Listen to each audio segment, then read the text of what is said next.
le flow est à son apogée. Yo tout le monde, j'espère que vous avez la forme. Bienvenue dans cette nouvelle vidéo. On va revenir là-dessus juste après. On se retrouve de bon matin pour une nouvelle journée. Après un réveil assez compliqué, là je suis assez fatigué en ce moment. Beaucoup de boulot. Et aujourd'hui c'est encore une journée chargée. Donc je vais essayer de vous filmer tout ça. Ce matin, je dois bosser sur l'ordi, beaucoup de projets, beaucoup de taf. Ensuite, j'ai un call en visio qui s'annonce assez long, mais très intéressant. Ensuite, j'ai quelques trucs à faire et je dois aussi aller m'entraîner et vous filmer tout ça. Donc c'est le rush, mais c'est ça qu'on aime. Et pour revenir là-dessus, c'est une petite paire de lunettes que je viens d'acquérir. Je l'ai reçue hier soir et je vais pouvoir la tester dès aujourd'hui pour cette grosse matinée qui m'attend sur l'ordinateur. Ceux qui connaissent, vous avez reconnu la couleur des verres. J'ai investi, entre guillemets, dans une paire de lunettes anti-lumière bleue, non pas pour le style, mais pour l'efficacité que ça peut m'apporter, puisqu'en ce moment, je passe de longues heures sur l'ordinateur, que ce soit pour les projets, pour la marque de vêtements, pour les coachings, pour les montages. Bref, je passe beaucoup de temps sur l'ordi et je suis dans une période où je suis assez fatigué. En plus, là, c'est l'hiver, donc on a moins de soleil, il fait nuit tôt le matin et tôt le soir, donc c'est assez compliqué. Et je me suis dit, pourquoi pas essayer d'optimiser ma récupération et ma fatigue, surtout au niveau des yeux, avec ces fameuses lunettes anti-lumière bleue. J'ai la boîte juste ici, reçue hier, commandée sur Amazon. Et voilà, j'en entendais souvent parler, que ce soit dans des podcasts, dans des vidéos. J'ai vu pas mal de gens qui en avaient. J'ai aussi vu de bons retours là-dessus. Donc je me suis dit que j'avais envie de tester par moi-même. Et je vous ferai une review dans les prochaines semaines, prochains mois, si j'ai senti une différence. L'objectif, ça va être de les porter aussi souvent que possible lorsque je suis devant la télé ou que je bosse sur l'ordi pour en fait empêcher les lumières bleues. C'est les lumières qui sortent de votre téléphone, de votre ordi, de votre télé. Et c'est ce qui vous provoque de la fatigue, surtout le soir. Si vous passez 22h, 23h, minuit et que vous êtes encore sur votre téléphone, sur l'ordi, devant la télé, c'est ces lumières bleues qui vont faire que vous allez avoir une récupération complètement explosée et ça va faire entrer en jeu pas mal d'hormones telles que la cortisol notamment. Voilà, je ne vais pas m'étendre sur le sujet ici. Peut-être je vous ferai un podcast dans les semaines à venir sur le sujet. Moi, ça m'intéresse, donc j'ai commandé ces lunettes.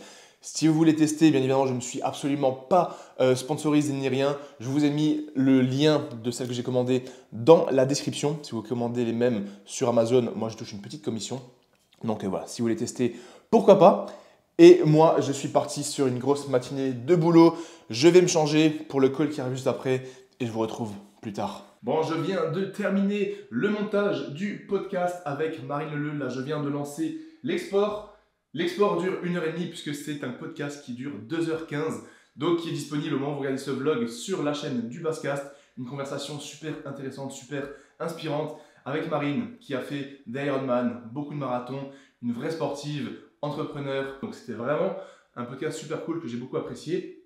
Et du coup, pendant que le podcast s'exporte, j'ai le call là dans 2 minutes. Un call très important et qui s'annonce très intéressant pour l'année 2024, pour de potentiels futurs projets avec la marque, les coachings, bref, plein de trucs.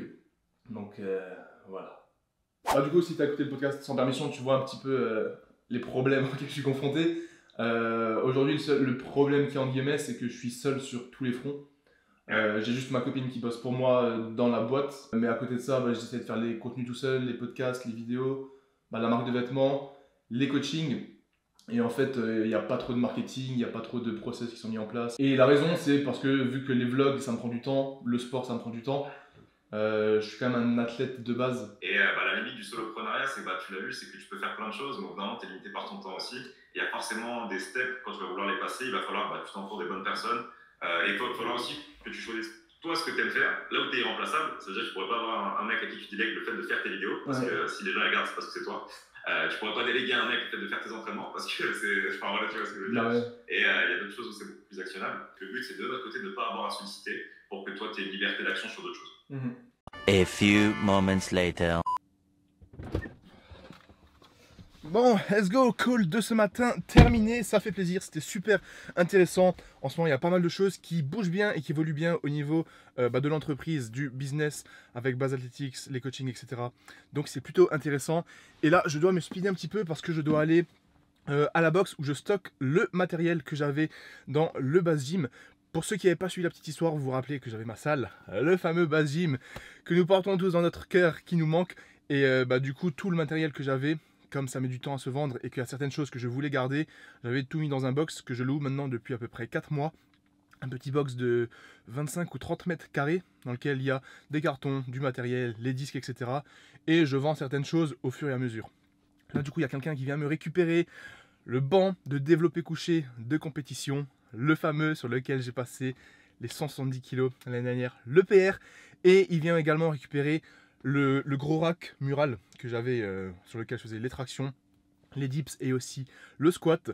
Donc ça fait plaisir, ça va me débarrasser de grosses choses parce que le rack il est super grand et c'est quelque chose qui est assez compliqué à vendre parce qu'il faut trouver quelqu'un qui veut un grand rack à fixer sur le mur.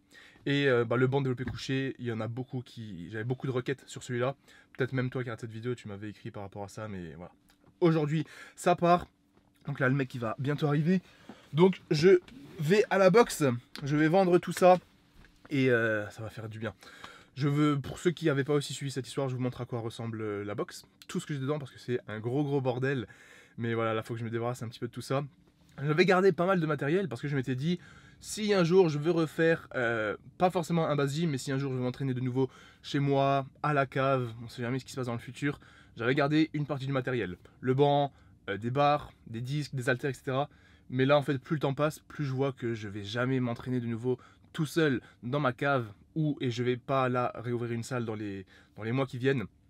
Et si un jour j'ai un projet de nouveau d'ouvrir une salle ou quoi, je rachèterai tout simplement du matériel. Donc là l'objectif c'est de tout vendre pour me débarrasser de la box, parce que là mine de rien je loue quand même un loyer. C'est pas hyper cher, mais c'est quand même je crois 250 € par mois. Et juste pour avoir du matériel que j'utilise plus, c'est un petit peu con. Donc voilà. Là, l'objectif, aller à la boxe, vendre le rack, vendre le banc de développé couché. Ensuite, je rentre, je déjeune, parce que là, je suis toujours à jeun, je commence à avoir faim. Et cet après-midi, il faudra que j'aille m'entraîner. Idéalement, il faudrait que je fasse un petit peu de squat. Et le reste de la séance, je ne sais pas ce que ça va être. Donc voilà, je réfléchis à tout ça et je vous retrouve juste après au box pour vous montrer à quoi ça ressemble. Et let's go! Voilà à quoi ressemble le base gym version 3. Avec une partie du matériel qui reste parce que mine de rien j'ai commencé à vendre pas mal de choses. Je voulais vous filmer un petit adieu pour le banc développé couché qui était exactement là où je me situe. Mais en fait quand je suis arrivé, le mec qui est venu le chercher il était déjà là. Donc ils viennent de repartir, ils m'ont pris le rack et le banc. Ça fait plaisir, ça se vide bien comme il faut. Mais vous voyez j'ai quand même gardé encore pas mal de choses. Les fameux disques calibrés que je garde parce qu'ils sont trop stylés, mais je pense que, comme dit, je les gardais de base si un jour j'allais m'entraîner, mais là je vois bien que je vais plus m'entraîner, que je vais peut-être déménager, voyager, aller dans une box, etc. Donc là l'objectif c'est de vendre tout ce qui me reste ici. J'ai encore le rack halter avec absolument tous les haltères, les disques calibrés. Là j'ai encore le leg curl, leg extension, la presse pour les pecs, le tirage pour le dos. Là on a encore la poulie d'angle. Ici, là, les 4 poteaux que vous voyez, c'est la poulie vis-à-vis. Bref, il me reste pas mal de choses. Et tous les cartons que vous voyez derrière, c'est un petit peu de bordel de l'entreprise, de base athlétique, des vêtements, des prototypes. Et il y a beaucoup de choses. Je vous assure, les gars, avoir une entreprise avec plusieurs activités, c'est un casse-tête monumental. Donc voilà, une bonne chose de faite, là, ça fait du bien. Il fait super froid, je vais rentrer à la maison, manger. Je sais pas ce que je vais manger, je vous filme pas ça parce que j'ai pas mal de boulot. Donc il faut que je me speed un petit peu. Et ensuite, on se retrouve tout de suite à la salle pour le training du jour. Let's go. Bon, pour cette séance, on va partir sur un voice-over puisqu'il y avait du monde et du bruit à la salle. J'avais ramené mon micro pour filmer en live les explications, mais je préfère vous faire ça du coup avec le micro de façon plus claire et plus propre. 3 objectifs principaux sur cette séance, un exo jambes, un exo traction et un exo de poussée que vous verrez juste après. Donc j'ai décidé de vous filmer l'échauffement avant le squat. Ça fait très longtemps que je n'avais pas filmé ça. Donc là pour l'échauffement squat, donc l'échauffement bas du corps, je commence simplement par mobiliser l'articulation de la hanche qui va être l'une des articulations les plus importantes pour le mouvement de squat. Donc j'ai commencé par des flexions, extensions. Là je suis en train de faire des adductions, abductions. Je fais à chaque fois des séries de 10 répétitions. Vous pouvez faire un petit peu plus, 12, 15 voire même 20 répétitions. Et ensuite, là, je fais des rotations externes et plus ou moins internes de la hanche. Donc, il faut savoir que la hanche, elle a 3 degrés de liberté, c'est-à-dire qu'elle a 6 mouvements au total. Flexion, extension, abduction, adduction et rotation externe, rotation interne. Donc, il est important de mobiliser l'articulation dans toutes ses amplitudes et dans tous ses mouvements pour bien irriguer l'articulation avec le sang, préparer les tendons et préparer toutes les amplitudes de mouvement. Ça, c'est un truc que j'aime bien faire à chaque fois. Ça m'échauffe plutôt pas mal. Et ensuite, là, ce que je fais, c'est que je me tiens au poteau et je descends en squat profond pour continuer d'ouvrir les hanches. Là, on pousse bien les genoux vers l'extérieur, on s'ancre bien dans les talons et ça permet donc d'être en rotation externe et de préparer le mouvement du squat. Ensuite, une fois que ça c'est fait, je passe sur des exercices que je vais faire au sol tout simplement. Et là, ça va être un étirement, pas un étirement balistique. Étirement balistique, c'est un étirement en mouvement, mais plutôt un étirement actif du psoas. Vous voyez, je garde une rétroversion du bassin pour bien avoir un focus sur le psoas. Et là, le fait d'emmener le bras vers le haut et un petit peu sur le côté, ça permet d'amplifier l'étirement du psoas. Le psoas qui est un muscle donc, qui permet la flexion de la hanche, qui est parfois trop tendue, trop raide et qui peut provoquer des douleurs au bas du dos lorsqu'il est trop tendu, trop raide. Moi, je trouve que ça fait du bien de l'étirer avant le squat. Essayez de ne pas faire de mouvements statiques, mais de faire des étirements plus ou moins actifs. C'est-à-dire que vous ne vous mettez pas dans la position de façon statique. Vous allez à l'étirement, vous relâchez. Vous allez dans l'étirement, vous relâchez. Vous faites ça 10 à 12 fois et vous devrez être bon. Ensuite, là, ce que je fais, c'est juste, je travaille un petit peu la mobilité de la cheville en essayant de pousser le tibia vers l'avant pour augmenter l'amplitude. Et vous pouvez essayer d'appuyer sur votre genou pour augmenter l'intensité de la mobilisation de cette cheville. On peut également rajouter un élastique, du poids et le faire sur une caisse. Là, ça dépend juste de ce que vous avez envie de mettre en place et du temps que vous voulez prendre pour ça. Là, pareil qu'avant, squat profond pour bien ouvrir les hanches et également étirer les adducteurs. Une fois que ça c'est fait, que la partie mobilité est faite, ce que je fais, c'est à nouveau des squats profonds, mais avec une charge. Là, le fait d'avoir le poids devant moi, ça permet simplement d'être plus stable comme un front squat et donc de descendre plus bas. Là, l'idée, c'est juste de faire un petit peu mouvement de squat en faisant une remontée bien explosive pour me préparer juste après au mouvement de squat avec la barre. Ensuite, je garde l'haltère. Là, j'avais juste un haltère de 5 kg et je fais du Jefferson curl. L'idée de cet exercice, comme vous le voyez, c'est de faire une flexion lombaire, donc de mobiliser notre colonne vertébrale en flexion pour aussi préparer le squat et éventuellement prévenir certaines douleurs, certaines blessures. Ça, c'est très important. De mobiliser la colonne vertébrale dans cette amplitude avec du poids parce que c'est quelque chose qu'on fait trop rarement. Donc voilà, ça c'est l'échauffement que je fais généralement pour le squat. Mobilisation de la hanche, un petit peu les genoux, là je ne l'ai pas fait ici, la cheville et je termine par la mobilité des poignets car c'est très important quand vous faites du squat en low bar puisque vous avez une grosse tension, une grosse pression sur vos poignets. Donc c'est important de les mobiliser en amont pour éviter les douleurs, les blessures et surtout pour avoir une meilleure amplitude et donc d'être plus à l'aise au squat. Une fois que ça c'est fait, je passe donc au premier mouvement de la séance, le fameux squat que j'ai repris là depuis quelques semaines comme vous le savez. Je commence toujours, ça peu importe l'exercice, je commence toujours à vide. Là en l'occurrence, je fais du squat au poids de corps en essayant de bien focus sur la technique. Donc on essaie vraiment de ressentir chaque phase du mouvement, que vous soyez poids de corps ou même barre à vide ici, sur les séries d'échauffement, essayez vraiment de sentir le mouvement. Essayez de sentir chaque position, la position de vos dos, la position de vos poignets, de vos coudes, de vos genoux, de vos pieds sur le sol, les pieds bien ancrés dans le sol, les talons qui ne se décollent pas. C'est très important pour la suite du mouvement lorsque vous allez mettre de la charge. Donc ensuite, je fais la montée progressive classique. Là, l'objectif de cette séance, c'est, comme je n'ai pas de programme fixe, c'est pas de faire un volume donné, par exemple 3x5, 4x4, 3x6, peu importe, mais c'est de faire une montée progressive jusqu'à arriver à un top set sur lequel je me sens bien, histoire de voir un petit peu où j'en suis au niveau de ma force et de mes performances. Donc là, tout simplement, je vais monter le poids petit à petit jusqu'à atteindre une charge donnée, ça peut être 140, 150, 160, 170 kg, où je me sens bien et où je sens que je suis proche de la limite haute, sans douleur, avec une bonne technique, etc. Donc là, 100 kg, je fais tout simplement 5 répétitions. J'ai toujours pas la ceinture. On descend bien, amplitude minimum à la parallèle pour que ça soit validé en compétition. Et là, à partir de 120 kg, je mets la fameuse ceinture basse performance qui est d'ailleurs bientôt en restock début janvier. Donc vous pouvez commander la vôtre en précommande si vous le souhaitez. Voilà, 120 kg. La ceinture, elle n'est pas nécessairement obligatoire, mais je vous conseille de la mettre si vous allez la mettre plus tard après avec des charges plus lourdes. Comme ça, ça vous habitue directement à avoir le bon gainage et à avoir la bonne technique avec la ceinture. Donc là, pour toutes les autres séries, je garde la ceinture, 130 kg et ensuite 140, 150 kg. Je vous mets une petite musique et je vous retrouve juste après.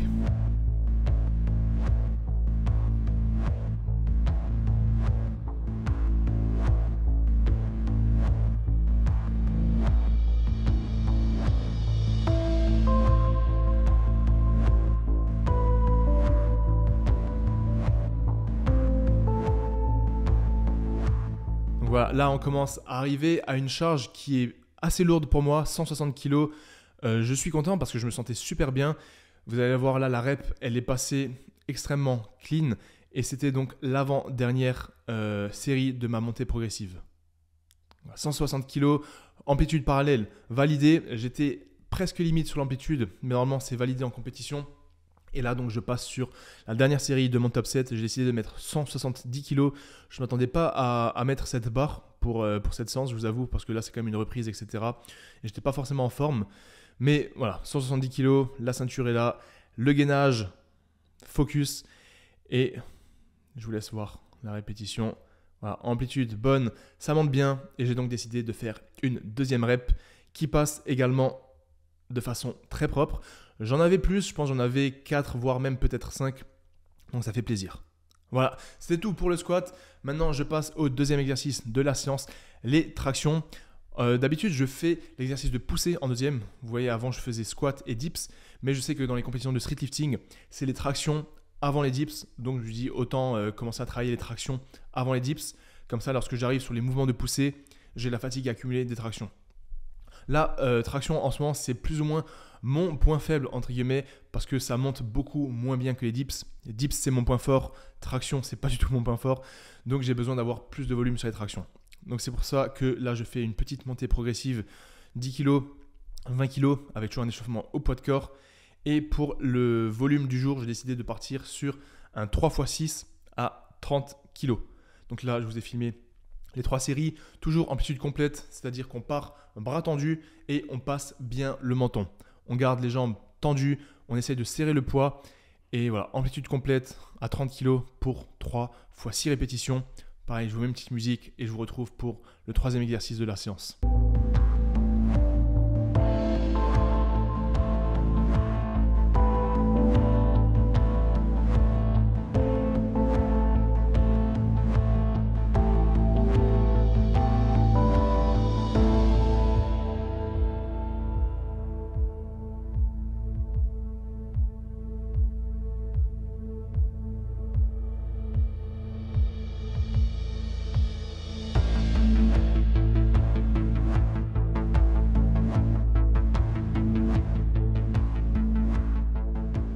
Une fois que les tractions sont terminées, on passe sur l'exercice de poussée. J'ai décidé de ne pas faire de dips, mais de faire du développé couché parce que ça fait très longtemps que je n'avais pas fait cet exercice.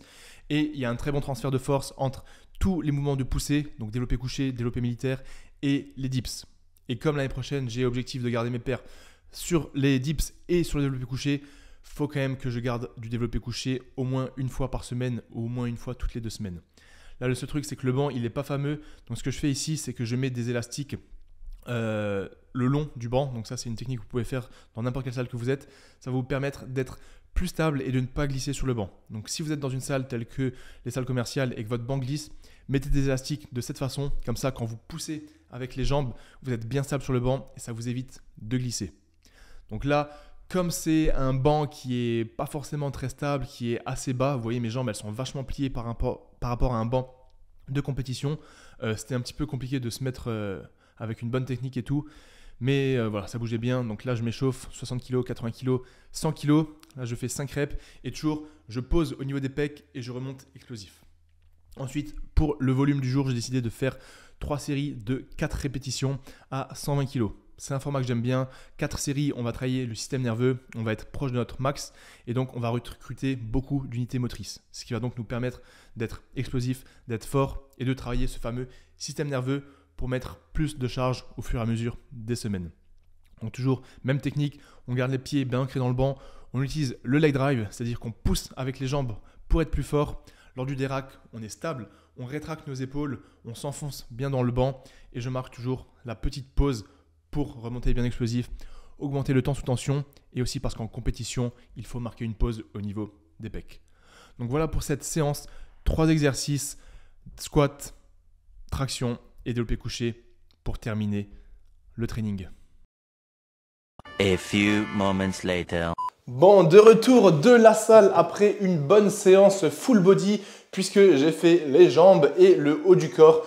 Comme vous avez vu qu'il y avait du monde dans la salle, il y avait beaucoup de musique, beaucoup de bruit, même si j'avais emmené les micro-cravates, je n'ai pas pu vous expliquer ce que je faisais sur le moment même. Du coup, vous venez d'entendre un magnifique voice-over avec toutes les explications de A à Z. À la fin de la séance, il y a une partie que je n'ai pas filmée. J'ai fait tout simplement du renforcement pour les futurs objectifs qui m'attendent et surtout du renforcement pour la course à pied, c'est-à-dire tendon rotulien, tendon d'Achille, etc. Donc je pense à l'avenir, et ça sera probablement début 2024, puisque là on approche la fin de l'année, je vous ferai une vidéo complète sur les exos de renforcement pour la course à pied, parce que c'est une question qui revient souvent. On me demande souvent comment traiter les douleurs aux genoux, les douleurs au tendon d'Achille, aux chevilles, etc. Donc voilà, je vais essayer de vous faire une vidéo complète, soit ce sera dans un vlog, soit ce sera une vidéo à part entière, sur tout l'exercice que vous pouvez faire et que je vais faire pour éviter les blessures pendant la course à pied. En tout cas, là on se retrouve au bureau parce que même s'il est 17h passé, j'ai beaucoup de boulot pour ce soir. Et avant de commencer tout ça, on a le petit post-workout. Ici, dans le magnifique shaker basse performance, on a 60 grammes de Clearway avec 5 grammes de créatine. Si vous voulez savoir pourquoi je prends la créatine, je vous invite à aller voir le dernier vlog où je vous ai dit que là, ça faisait du coup une petite semaine que je reprends la créatine. Et 60 grammes de Clearway, c'est pour avoir un gros apport de protéines juste après la séance. Voilà, shaker de prot. Et ici, on a un toast, enfin un muffin grillé au toaster avec du beurre de cacahuète et de la confiture de, je crois que c'est pas myrtille, c'est genre fruits des bois et myrtille, un truc comme ça. Voilà, c'est juste pour les calories et les glucides. Donc un muffin complet, beurre de cacahuète et confiture. J'ai complètement bugué avec la whey et la créatine. Et je vais passer en mode travail avec mes magnifiques lunettes. Je m'habitue, c'est mon réflexe, elles sont posées le matin, à midi et le soir. Dès que je bosse sur l'ordi, je mets ces petites lunettes. J'ai hâte en vrai de vous faire une review d'ici quelques jours, enfin plutôt quelques semaines. Parce que c'est sûr que ce n'est pas le genre de truc, on voit la différence du jour au lendemain. Mais en tout cas, voilà, je vais me forcer à les porter quotidiennement, matin, midi, soir, dès que je bosse sur l'ordi.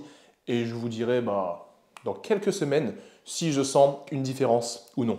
En tout cas, comme d'habitude, on optimise le maximum que l'on peut. Et on optimise aussi le shaker post-workout. Je suis dégoûté. Ça a giclé absolument partout. Allez, je vous retrouve plus tard pour la suite de cette vidéo. Putain, j'ai de la poudre partout dans la gorge. Bon, on se retrouve pour la fin de cette vidéo, mais une fin très importante. C'est d'ailleurs probablement le titre de cette vidéo, je ne suis pas sûr encore. Voilà, tout simplement au moment où je vous filme ça, nous sommes le dimanche 17 décembre. Le training que vous avez vu dans cette vidéo, c'était vendredi dernier, donc il y a 2 jours. Hier, samedi, je ne me suis pas entraîné du tout. Et aujourd'hui, dimanche, je ne vais pas non plus m'entraîner, tout simplement parce que j'ai besoin là de 2 jours de repos complet pour recharger les batteries au max, optimiser ma récupération, optimiser mon sommeil sur 2 jours pour être en forme lundi, donc demain. Tout simplement parce que demain commence officiellement l'entraînement. La grosse prépa, la prépa vers l'objectif ultime. Je ne vous dis pas exactement le nom parce que je vous prépare une vidéo à ce sujet. Les vrais savent, j'en ai parlé dans plusieurs podcasts. J'ai fait pas mal d'allusions à ça au cours de tous ces derniers mois. Mais voilà, officiellement, demain, ça commence. Et pour vous annoncer ça comme il le faut, je préfère faire une belle vidéo qui arrivera. Donc début janvier, nouvelle année, nouvel objectif, nouvelle vidéo. Ça s'annonce absolument épique. J'ai hâte, ça va être dur, mais je vais documenter le maximum que je peux ici même sur YouTube et sur les autres réseaux sociaux. Instagram majoritairement et aussi maintenant la nouvelle plateforme Threads si vous êtes dessus. Donc j'ai hâte, je vais essayer de repasser sur 2 vlogs par semaine histoire de pouvoir documenter un maximum. Putain, ma chaise elle est tombée. Je vais essayer de repasser comme dit à 2 vlogs par semaine comme à l'ancienne pour documenter le maximum, documenter tous mes entraînements, toutes mes sensations, toute ma préparation. Mais voilà, l'objectif dans ma tête, il est clair. Bientôt, il sera également clair pour vous début janvier, dès que je sortirai cette vidéo. En tout cas, on arrive à la fin de cette vidéo. J'espère qu'elle vous aura plu. Merci d'avoir regardé jusqu'au bout. Merci pour votre soutien au quotidien, comme d'habitude. Et j'en profite pour vous dire que il y a un concours que je fais quotidiennement pour faire gagner des cadeaux. C'est un calendrier de l'Avent qu'on a mis en place avec ma marque Base Athletics. Donc si vous voulez y participer, allez vous rendre sur le compte Instagram Base Athletics et vous pouvez gagner un cadeau tous les jours. Là, je sais qu'on est déjà le 17 décembre, mais je vous réserve une très grosse surprise, un très gros cadeau pour le 24 décembre. Donc n'hésitez pas à aller voir ça, à aller participer. Ça me ferait extrêmement plaisir. Voilà. Merci la MIF, force à vous, prenez soin de vous et le taf est fait.